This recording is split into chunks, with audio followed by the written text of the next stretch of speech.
Hola, muy buenos días a todos. Nuevamente en un seminario más enfocado a la parte de ahorro en los diferentes rubros del mantenimiento que nos pueden competir. Mi nombre es Jenny Arriestra Hernández, soy la gerente regional de FLUC para la zona occidente. Y en esta ocasión vamos a hablar de cómo ahorrar a través de la calibración. Y para entender esta parte de qué tanto podemos ahorrar, primero tenemos que preguntarnos o lo podemos plantear desde otra perspectiva. ¿Cuánto nos cuesta no calibrar? ¿Ok? ¿Qué tanto de nuestro proceso realmente no calibramos o no verificamos? ¿Y cuál es el costo que se está teniendo con ello? Bueno,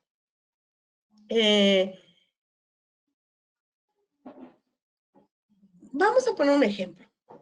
¿Cuál es el costo de no calibrar? Esto puede ser tan relevante como perder la guerra. Como, por ejemplo, en un escenario 1, tengo un tanque, tengo mis misiles, mis bolitas de acero para que yo voy a lanzar contra mi enemigo, pero y mi objetivo es derribar esa torre, ¿ok? Ese es mi planteamiento, mi escenario 1. ¿Qué sucede? Bueno, pues yo necesito medir la distancia, la fuerza y demás para saber apuntarle a esa torre para poder darle, ¿no? ¿Es solo eso lo necesario? Bueno, ¿qué sucede si yo no tengo calibrado o yo no tengo homologada la fabricación de mis balas, de mis balines? Mi objetivo es tirar la torre, mi limitante es la distancia a esa torre y el propio instrumento que usaré tiene cierto alcance. Y también las bolas o los misiles que estaré utilizando para lanzar. ¿Todas las balas son del mismo tamaño? Esa sería la primera pregunta. Entonces, imagínense que pues es por velocidad y no todas tienen el mismo tamaño. Entonces, algunas entran y algunas no entran. Entonces, las que no entran en el cañón es merma. O sea, se fabricaron, ya se hizo el esfuerzo hasta de cargarlas por todo el campo de batalla, pero no entran. ¿Ok? ¿Qué pasaría si no son del mismo tamaño? Pues eso, empezamos a tener merma. ¿Todas las balas son del mismo peso? ¿Qué sucede si unas son más ligeras que otras? Posiblemente las que son más ligeras vayan más lejos. ¿Pero qué tan más lejos? Pueden ni siquiera tocar la torre, pueden pasar por encima de ella. Las que son demasiado pesadas no van a alcanzar a tocarla. Entonces, ¿gané la guerra o no la gané? ¿Por qué pongo este ejemplo? Porque en realidad es tan simple como eso. Lo que yo no calibro, lo que yo no estoy midiendo, difícilmente lo puedo mejorar. Y en la parte de calibración yo quiero especificarme también en una estandarización. Entonces, ¿cuál es el costo de no estar calibrando? Vamos a hacer otro ejemplo. Ahorita, bueno, ya que todos estamos guardados en nuestra casa, no podemos tal vez viajar, o volar tanto, pero vamos a hacer un escenario 2, ¿no? Tenemos programado un vuelo, un viaje, Guadalajara, Culiacán, ¿ok? ¿Qué pasaría si no se calibran los sistemas de navegación? ¿Ok? Entonces, si se dan cuenta, realmente el piloto no navega todo el tiempo, muchas veces también lo hace el mismo piloto automático, y aún así allá arriba es de repente muy difícil ubicarse por donde estás. Si en tierra más o menos dices, estoy en Patria y 8 de julio, en el cielo va a ser un poquito complicado, ¿no? Entonces, ¿cómo se puede orientar entonces el piloto estando en el aire si los instrumentos están fallando? ¿Cómo se asegura que lleguen a Cancún y que no lleguen a Mérida? O peor aún, que ni siquiera toquen tierra, que se pase. ¿Cómo el piloto puede asegurarse de que estará funcionando de manera adecuada todos los instrumentos? Bueno, la única manera es calibrándolos. Entonces, esa es la importancia esta es la importancia de calibrar más bien. Es desde llegar a tu destino, cumplir tu meta, cuestiones de calidad. ¿Cuántos vuelos se habrían perdido o se podrían perder en el aire si la misma torre de control no tiene calibrados y ajustados todos sus instrumentos? Y obviamente también la misma aeronave. Entonces, esa es la importancia de no calibrar. Ahorita mismo estamos en una cuestión sanitaria. ¿Qué pasaría igualmente si los que están buscando la medicina para curar el COVID-19 no calibran los instrumentos con los que están pesando o midiendo los miligramos que se le va a poner a una combinación para ver si es efectiva o no? Un poquito más de esto, un poquito más de lo otro puede sí dañarnos en lugar más allá del que ayudar. Entonces, vamos a un escenario 3, hablando de la salud. ¿Qué pasa si yo comercializo carne de res y me pagan por el peso de cada animal sin vísceras? ¿Ok? Estoy usando ejemplos muy coloquiales, ¿no? ¿Cómo sé que me están pagando lo justo y no me están pagando de menos? Este ejemplo o este escenario me gusta porque, bueno, el otro es, bueno, está perdido él, ¿no? Pero que ahora yo tengo una afectación todavía más directa que es el pago. Okay. Si no está bien calibrada esa báscula, ¿cómo saber si se están recibiendo los kilos correctos y no se está pagando también de más o estamos cobrando de menos? Entonces, eso nos va a llevar a la última pregunta. ¿Está siendo un negocio rentable?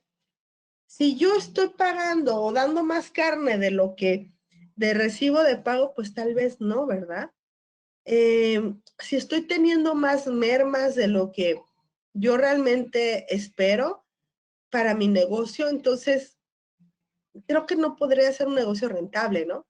Ok, entonces ahí parte la importancia de calibrar. Y el costo de no calibrar es precisamente que no vamos a poder cumplir los objetivos. Muchas veces el objetivo es ahorro. ¿A qué me refiero con ahorro? Disminuir las mermas. Si yo en el proceso de producción de pan no tengo bien calibrado y estoy el horno y estoy quemando piezas y entonces en lo que encuentro la temperatura adecuada, unos salen quemados, otros salen crudos y demás, todo ese producto que sale sin las especificaciones de mi marca, pues son merma. Entonces, obviamente con ello pierdo dinero. Puedo tener pérdidas de vida si estoy hablando de cuestiones de seguridad, de interruptores de seguridad y demás. Pérdida de material, pérdidas de insumos, pérdidas de la calidad, que ese es un punto sumamente interesante y a veces intangible, ¿no? Porque si yo tengo una marca, si yo represento una marca, mi consumidor espera un estándar de calidad de mis productos. Entonces, si yo no tengo un estándar de calidad para decir todas las tazas que salen deben de ser con cierta dureza, de cierto color, de cierto tono, de cierta resistencia, y de repente me compran y ya no les parece bien, simplemente van a dejar de comprar y van a ir con la competencia. Clientes que te ayudan y te pueden decir, ¿sabes qué? La estás regando en esto, qué padre, pero hay clientes que no, que simplemente se van. Entonces, todo eso es lo que cuesta el no calibrar. Todo eso es todo lo que llegamos a perder al no hacer una calibración. Ahora estoy usando mucho esta palabra de ¿qué es de calibrar, calibrar, calibrar, calibrar? Pero, ¿qué es en realidad o cómo se define la palabra o la calibración? Bueno, calibración es un conjunto de operaciones que establecen en condiciones especificadas la relación entre los valores de las magnitudes indicadas por un instrumento de medición o un sistema de medición o los valores representados por una medida materializada o un material de referencia y los valores correspondientes de la magnitud realizada por los patrones. En pocas palabras, calibrar es comparar el instrumento o el instrumento que estoy usando diario contra otro. ¿Qué características tiene que tener ese otro equipo? Pues no tiene que ser un equipo mucho más preciso. ¿Qué tan más preciso? Bueno, por lo menos hablamos de 4 veces más preciso, ¿ok? ¿Qué quiere decir esto? Que si mi báscula tiene un error de más o menos 1 gramo, yo tendré que calibrarlo con otra báscula de por lo menos 0.25 gramos, más o menos 0.25 gramos, ¿ok? Es 4 veces mucho más exacto que el instrumento que estoy midiendo. Entonces, todo esto, esta parte de calibración, se ve estudiada dentro de la metrología, que es la ciencia de la medición. Otra parte que hablábamos en un equipo de referencia o un equipo patrón, no es el jefe de los instrumentos, es un patrón, es esa medida materializada o ese instrumento de medición o ese material de referencia o sistema de medición destinado a definir, realizar, conservar o reproducir una unidad, una o varios valores de una magnitud para servir de referencia, ¿ok? Esa es, al patrón me refiero a ese instrumento que es mucho más exacto, que puedo, con el que voy a comparar mi instrumento bajo prueba. Entonces, los patrones de referencia, que es un punto importante, son equipos, es un equipo patrón en general, de la más alta calidad metrológica disponible en algún lugar dado, en una organización dada, de donde derivan las mediciones que de ahí son realizadas. ¿A qué me refiero? Por ejemplo, si yo quiero ir al patrón de referencia nacional, yo tengo que ir a buscar al CENAM y ver en qué variable, qué equipos tienen y o qué usan como patrón de referencia. Porque todos nuestros equipos o buscamos en México tal vez tener esa trazabilidad hacia el CENAM. Entonces, bueno, dentro también el vocabulario habitual de calibración que más vamos a encontrar. La parte de exactitud de la medición. Hace un momento comentaba el ejemplo de tengo una báscula que es más o menos 1 gramo. Ok. ¿A qué se refiere esto?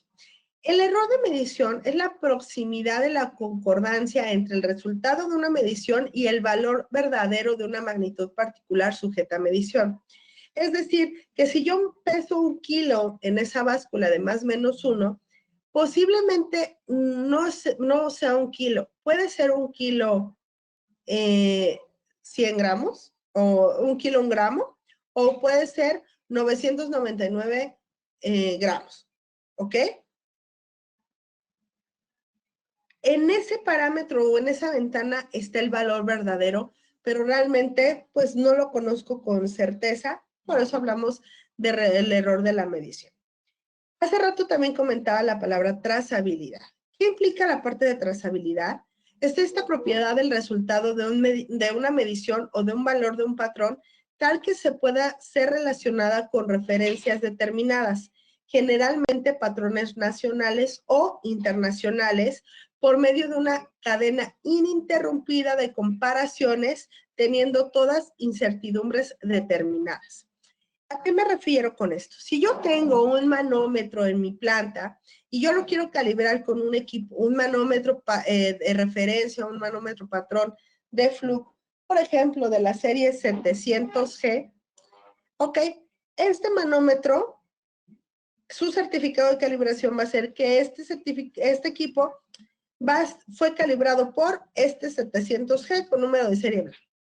Pero ¿cómo sé que este 700G está midiendo en función de sus especificaciones?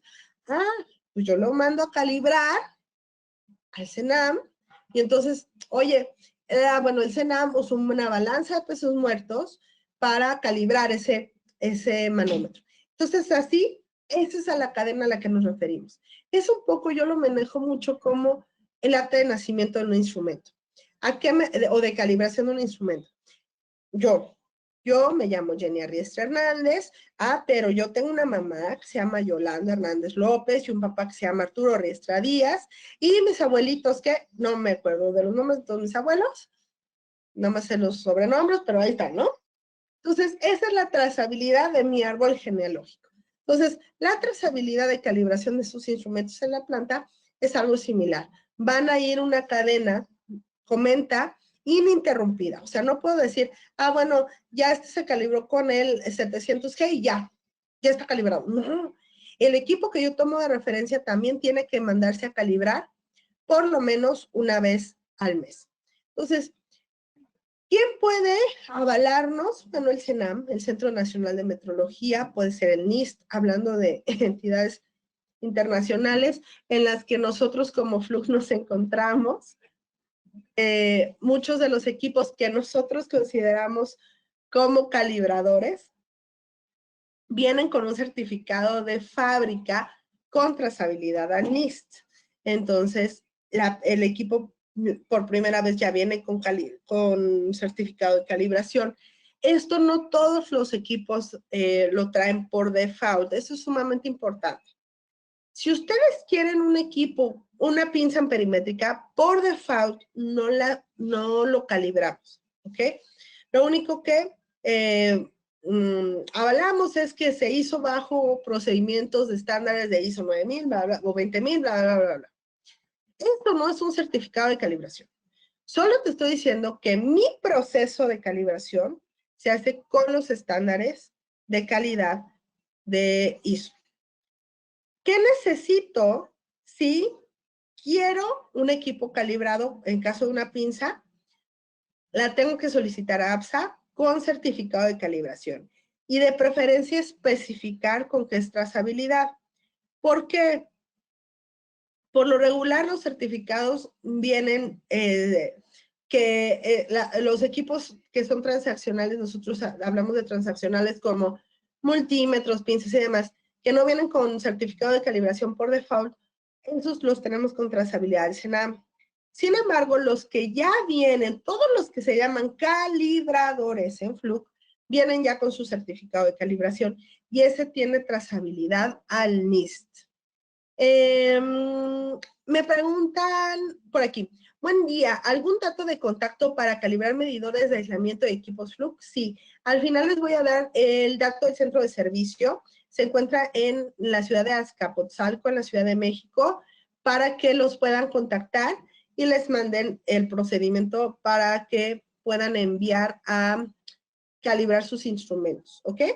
Bueno, entonces, la otra, hablaba hace un momento que una de las cosas que llegamos a perder o que pagamos al no calibrar es la pérdida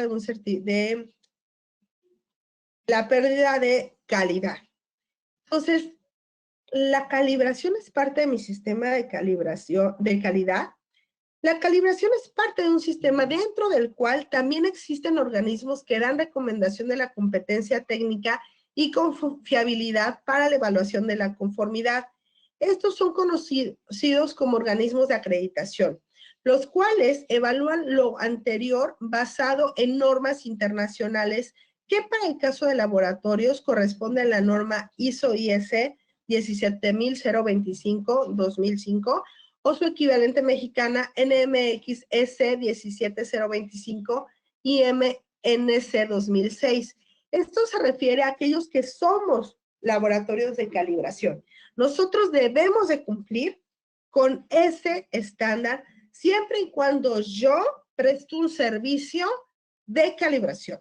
Si yo tengo un laboratorio en mi planta, yo no necesariamente tendría que cubrir con esta norma, ¿ok? Porque yo estoy haciendo una calibración interna. Y obviamente, ¿quién me va a avalar? Porque de repente también me preguntan, ¿a dónde puedo mandar a calibrar? Uno de los puntos que en algún momento comentamos es, ¿qué tanto me cuesta hacer una calibración, no? ¿O qué tanto me conviene tener hasta un laboratorio en planta? Bueno, punto número 1. Depende de la cantidad de instrumentos de medición que tengas que calibrar. Si tienes un sensor que mide 3000 Celsius, no compres un calibrador. O sea, no.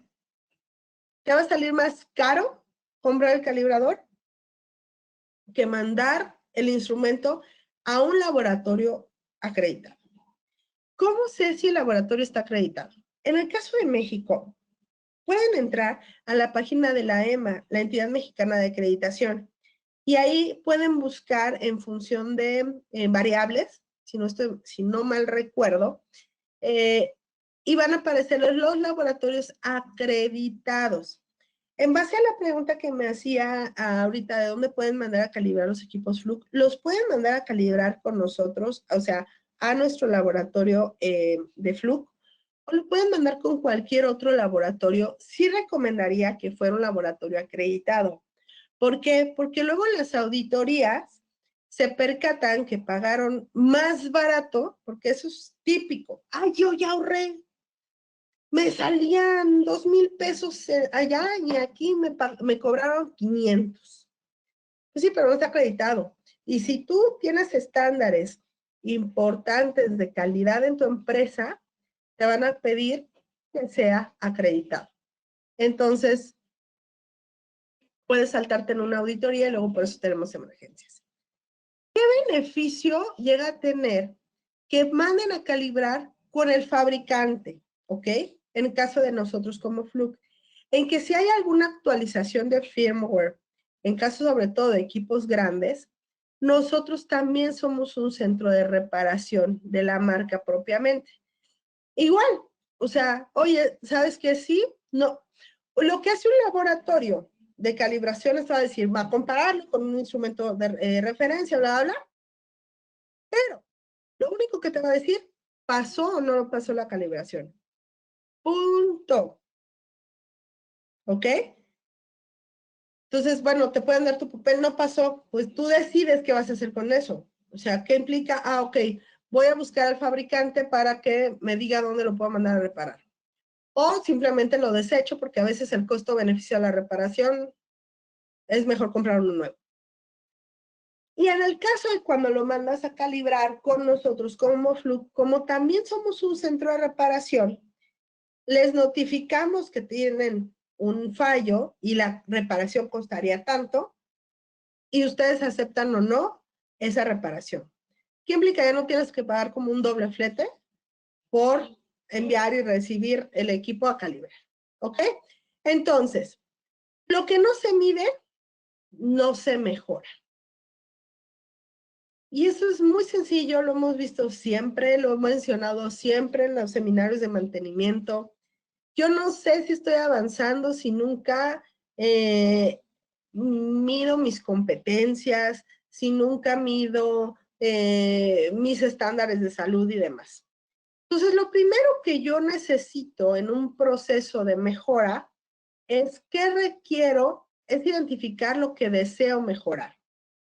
¿ok? Es establecer, obviamente, primero mi meta.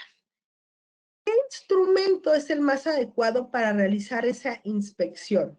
¿Ok? Punto número 2. Punto número 3. ¿Tengo personal capacitado para realizar ese trabajo en específico? ¿Cuánto cuento con un proveedor confiable que me apoye para realizarlo?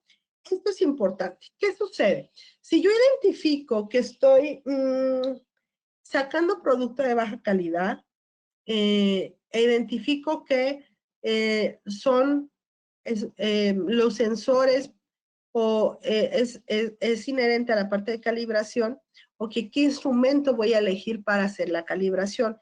Primero es el primer preguntar, ¿puedo hacerlo yo? ¿Hay personal que sepa hacer esta calibración? ¿O voy a necesitar capacitarla? ¿O puedo hacer la solicitud de que alguien venga y me calibre y después se vaya? ¿Cuál sería el costo de esto?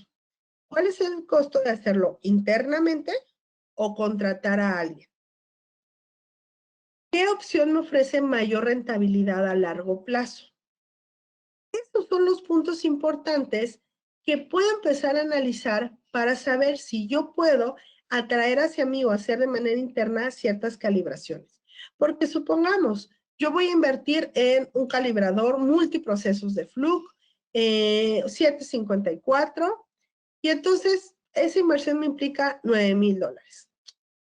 Ok, necesito capacitar al personal. Ah, bueno, la capacitación, si lo compro el equipo con APSA, viene incluida, entonces eso no lo agrego. Pero supongamos que no lo compro con ellos, agrégale $1,000 más. Ok, son $10,000. ¿Y cuántos instrumentos tengo que calibrar? Ah, 3.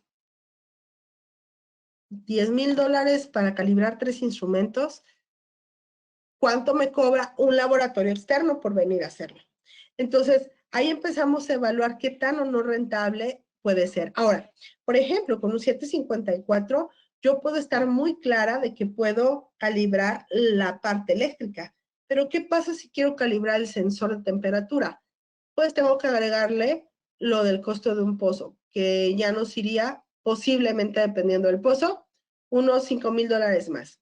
Entonces, esas inversiones las tenemos que justificar tentativamente con alguien.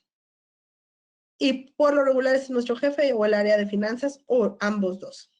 Entonces, ¿cuáles son las consideraciones para realizar una calibración? Definir, obviamente, la variable que quiero calibrar. Si es una variable eléctrica, lo que decía el 754 calibra meramente la parte eléctrica, es el transmisor, es el switch, es la entrada analógico-digital del control o el display, una cosa por el estilo. Calibración de radiofrecuencia, quiero calibrar temperatura, quiero calibrar presión o quiero calibrar flujo. ¿Ok?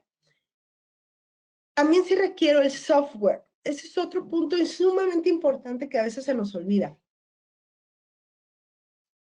Hay ocasiones en que la administración de las calibraciones que realizo las hago en una hoja de Excel y demás. Pero cuando la planta empieza a crecer o es mucho más grande o necesito hacer búsquedas más interesantes respecto a mi inventario, cuál es mi base instalada, en qué lazos se encuentran, dónde se encuentra y demás, a veces un software es de mucha mayor ayuda. Y tiene muchos beneficios adicionales como que ya no tenemos el error de dedo, de escritura, ¿no? Porque luego algunos escriben el 5 como el 8, entonces ya no sabes si sí fue un 18 o fue un 15. Entonces, ahí puede ser importante. Ok, definir el alcance, ¿ok? ¿Qué quiero calibrar? De cualquiera de estas variables que quiero calibrar. Calibrar sensores, calibrar adecuadores, calibrar actuadores, calibración en campo, ¿ok? Que es muy distinto que si yo voy a calibrar en un laboratorio. O voy a calibrar en un laboratorio. Especificaciones, la UUT es Unit Under Test, la unidad bajo prueba. Entonces, necesito conocer las especificaciones del instrumento que yo voy a calibrar para elegir el equipo de referencia o el equipo patrón. ¿Ok? Y finalmente necesito definir el calibrador. ¿Ok? En base a estos alcances. Tiene que ser por lo menos 4 veces más exacto que la unidad bajo prueba. Tiene que ser un uniforme o tiene que entregarnos esta variable de manera uniforme. Tiene que cumplir con la repetibilidad. Es decir, toda vez que yo haga esa medición o esa generación, más bien esa generación de la variable, tiene que dar siempre lo mismo. Debe ser estable, sobre todo si hablo de los pozos, por ejemplo. Si está fluctuando la temperatura y demás, nunca voy a terminar de calibrar. Entonces, en base a esto, bueno, vamos a empezar a definir qué puedo calibrar. Por ejemplo, ¿qué pasa si yo quiero calibrar temperatura? Quiero calibrar adecuadores y quiero, ya, ¿no? Definí qué quiero del calibrador, ¿ok? Entonces, necesito entonces un equipo que me pueda generar una entrada de tipo de temperatura, de RTD o termopar, bueno, esto es de presión, perdón. Regreso acá, me adelanté. Necesito que me genere una señal tipo termopar o RTD, dependiendo del tipo de sensor que yo tengo instalado en mi planta, y que me permita medir la salida de 4 a 20 miliamperes o de 0 a 5 volts, dependiendo de los adecuadores que yo tenga. Entonces, así voy a poder hacer una calibración de la parte eléctrica de temperatura, ¿ok? Pero, ¿qué pasa si yo necesito sí calibrar el sensor propiamente? Bueno, necesitaría un pozo y necesito entonces para ello conocer el rango de temperatura de operación estándar, o sea, la temperatura a la que estaremos trabajando. Necesitaremos saber las características del sensor, es decir, longitud, diámetro y demás, para poder definir el tipo de sensor. Si la calibración va a ser en laboratorio o va a ser en campo, que ahí me faltó un poquito definirlo, ¿no? Entonces,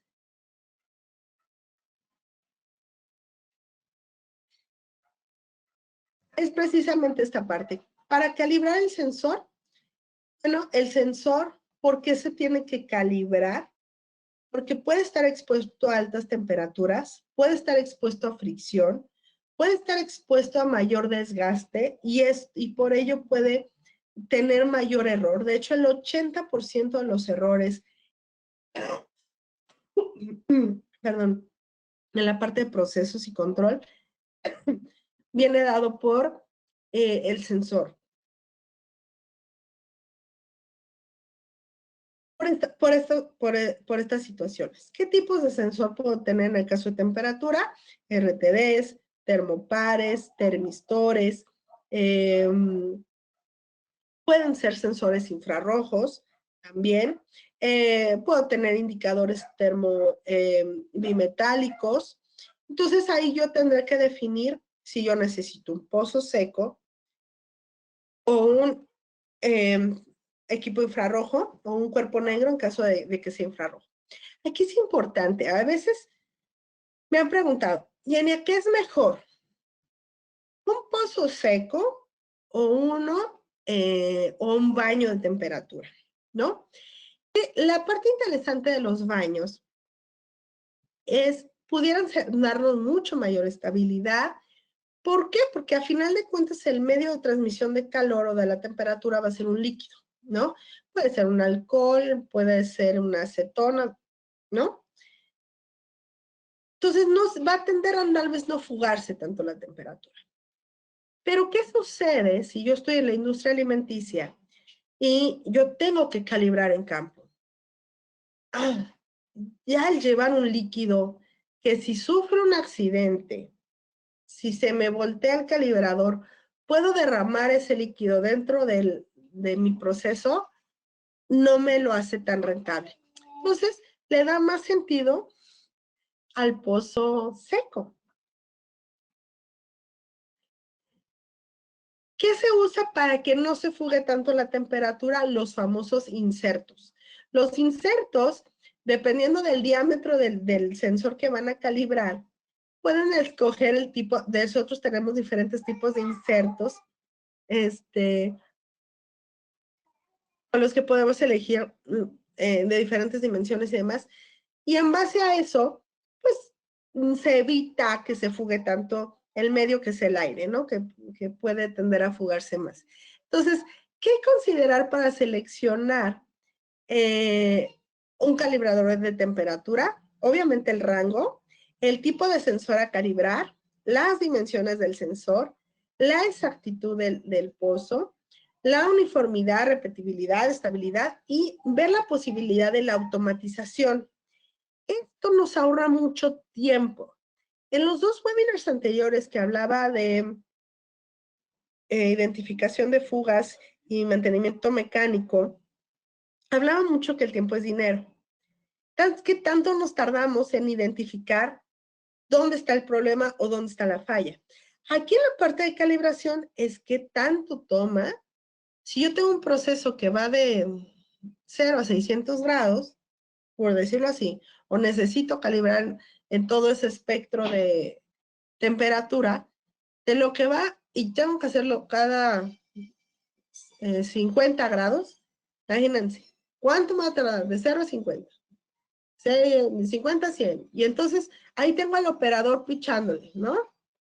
Ah, bueno, los equipos también le puedes configurar un tipo escalera, subir a bajar, bla, bla, bla. Ah, pero de todos modos tienes que tener al operador para que anote, ¿no? Ah. ¿Qué más puedo hacer? Bueno, ¿qué pasa cuando yo tengo que hacer caracterizaciones de hornos en las que son 30 sensores, 40 sensores o más? ¿Puedo calibrarlos de manera simultánea? La respuesta podría ser un rotundo sí. Esos sensores son mucho más delgados, a veces son muy delgadillos, y los podemos meter todos o los que quepan dentro del horno. Y lo que podemos usar es un escáner de temperatura. Este escáner, aunado a un pozo metrológico, un pozo seco, un baño de temperatura, nos va a permitir